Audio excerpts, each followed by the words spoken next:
महमूद भट्टी साहब की जानिब से जिन्होंने इंकशाफ किया है कि साकिब निसार को डैम फंड के लिए पैसा चाहिए था और अपने भाई के अस्पताल के लिए मेरी रिपोर्ट ख़त्म करना थी और इस वजह से मेरी तलाक भी हुई, मुझे स्टंट डल गए, मैं पाकिस्तान से चला गया। और अब एक वकील है जो ये कहता है कि मैं जजेस को फैसले लिख कर देता हूँ, उसने मेरी माँ की यतीम खाने के लिए ली हुई ज़मीन पर कब्जा किया हुआ है। अच्छा, यहाँ पर हम बताते चले बहुत सारे लोग जानते हैं जो महमूद भट्टी साहब हैं, वो he is a known fashion designer Pakistan के, बिल्कुल तो बहुत बड़े फैशन डिजाइनर, उनकी जानिब से ये जो इंकशाफात हैं वो अब मंजर आम पर आ रहे हैं। इससे पहले भी हमने देखा है कि बहुत से लोग इस तरह के इंकशाफात कर चुके हैं। महमूद भट्टी साहब ने हमें कॉल पर ज्वाइन किया, उनसे मजीद बात करेंगे। महमूद साहब, जो इंकशाफात आप कर रहे हैं उसको आप एग्री करेंगे दोबारा से हमारे शो पर, उसकी तस्दीक करेंगे कि आपने जो ये कहा है कि 25 लाख रुपए जब डैम फंड में दिए तो जो केस था वो खत्म कर दिया गया साकिब निसार की जानिब से? बिल्कुल बिल्कुल सही है। वो जनाब वो आए थे हॉस्पिटल में वहाँ पे छापा मारने के लिए, लेकिन वो जज का एक रोल नहीं कि जस्टिस का कोई रोल नहीं है हॉस्पिटल में आने। वो हेल्थ वाले आते हैं और जब इनको पैसे मिल गए और मेरे पाले जाके इसके डैम में पैसे दे आए, उसके बाद 2 तारीखों के बाद केस ही खत्म हो गया। केस अभी चला ही नहीं है, केस कभी चला ही नहीं है, मुझे कभी बुलाया ही नहीं इसके बाद। अच्छा, तो महमूद भट्टी साहब, आपके पास ये ऑब्वियसली ये छोटी खबर नहीं है, छोटी बात नहीं है, आपके पास एविडेंस भी मौजूद हैं, आप इसको मजीद मंजर आम पर मीडिया के सामने लेकर आएंगे? बिल्कुल बिल्कुल, मैंने इंशाल्लाह पाकिस्तान जब मैं आऊंगा, क्योंकि वो मैंने आपने अभी जमीन का जिक्र किया है, वो जमीन जो मैंने एक वकील को छोटी लेटर दिया था, यतीमखाना वहाँ पे बनना था, और वो जब मुझे पता चला उसने अपनी और अपनी बीवी के नाम पे जमीन करवा ली, और जब मैंने स्टे ऑर्डर लिया उसने पकड़ के मुझ पे कुछ 17 केस बना दिए। तब जनाब महमूद साहब, डायरेक्ट आपकी बात होती रही साकिब निसार साहब से या कोई और भी मौजूद था जो आपकी डील करवा रहा था या उनसे बात करवा रहा था इस बारे में?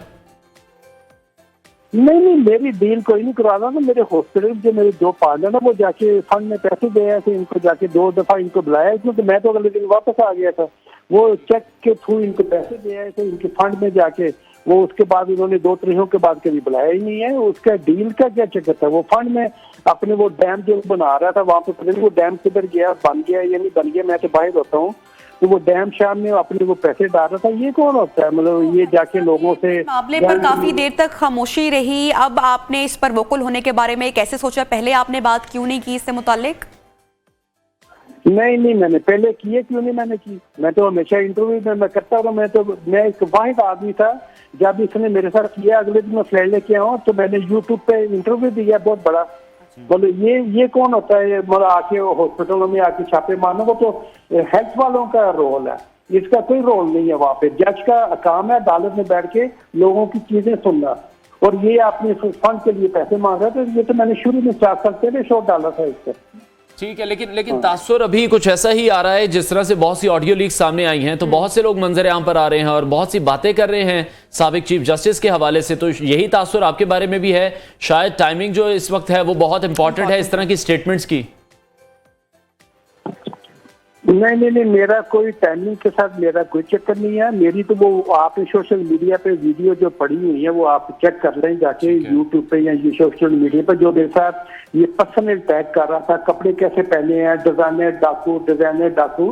मेरा ना सियासत से कोई चक्कर है, ना मेरा कोई लेना है ना कोई देना। मेरा काम है फैशन का, और मेरा सियासत के साथ कोई चक्कर नहीं। अभी राइट नाउ आप फ्रांस में हैं, वापस कब आएंगे? अगर आप वापस आएंगे जल्द तो फिर क्या करेंगे?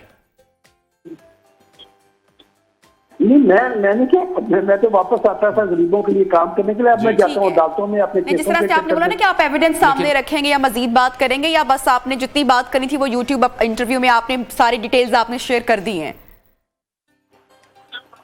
नहीं, सारा कुछ पता है, वहाँ पे चेक के थ्रू पैसे गए हैं, वो चेक कर लें।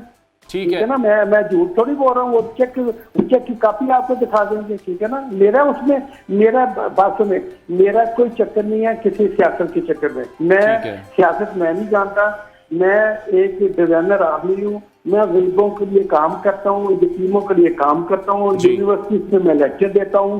मेरा कोई रोल ना लेना देना, मेरा रोल है सिर्फ यूनिवर्सिटी में लेक्चर देना, फैशन करना, ये करना, ठीक है। मेरा और कोई रोल नहीं। ठीक है महमूद साहब, ये जो आप कह रहे हैं ट्रांजैक्शन हुई है, ये कैश हुई थी या चेक दिया गया था? नहीं यार, हम चेक पे पैसे जाते हैं, कैश कौन देता है? ठीक है, तो तो फिर सारी डिटेल्स आपके पास तो डिटेल्स उसकी होंगी कि आपने, पता है लॉस हो सकती है। तो फिर आपके पास सारी डिटेल्स होंगी कि जो डैम फंड में पैसे गए हैं उसका पूरा प्रूफ आपके पास मौजूद होगा। बिल्कुल बिल्कुल, डेफिनेट जो चेक के थ्रू होता है तो कैश होते हैं, उसके प्रूफ होते हैं ना आपके पास। ऐसे ऐसे आदमी बुलशिट बातें थोड़ी कर देता है टीवी पे आके। और मैंने ना तो इलेक्शन लड़ना है, ना मैंने हीरो बनना है, ना मैंने मिनिस्टर बनना है, मुझे कोई इन चीजों की शौक नहीं है मुझे। तो महमूद भट्टी साहब, जिस तरह से मैं आपसे जानना चाह रही थी कि अगर आप पाकिस्तान आते हैं तो अब वो तो अपने ओहदे पर उस तरीके से तैनात नहीं है, अब आप उनके अगेंस्ट किसी किस्म की कोई कार्रवाई, कोई एक्शन करना चाहते हैं? नहीं, मैं सुने जरा, आप ये तो पाकिस्तान अल्लाह मियां करे, इतना प्यारा मुल्क है, इनका अदालती सिस्टम सही हो जाए, इनकी चीजें सिस्टम हो जाए, ये अदालतों का सिस्टम नहीं है। मैं बाहर जाता हूँ, दुनिया किस कंट्रीज में मेरे ऑफिस होते थे, 80 मुल्कों में मैं जाता था, ठीक है ना, पूरी दुनिया मुझे जानती है। और मुझे मेरा कोई रोल नहीं है, मेरा सिर्फ रोल ये है पाकिस्तान हमारा मुल्क अच्छा हो जाए, अच्छा सिस्टम चले। क्योंकि मैं अब तरीकों पे जाता हूँ ना, मैं देखता हूँ अदालतों का सिस्टम कितना खराब है, तो मुझे देख के बहुत अफसोस होता है। ठीक है, लोग 22, 23 में आगे चले गए, हम पीछे चले गए। बहुत बहुत शुक्रिया मारूफ फैशन डिजाइनर महमूद भट्टी हमारे साथ इन कॉन्वर्सेशन थे।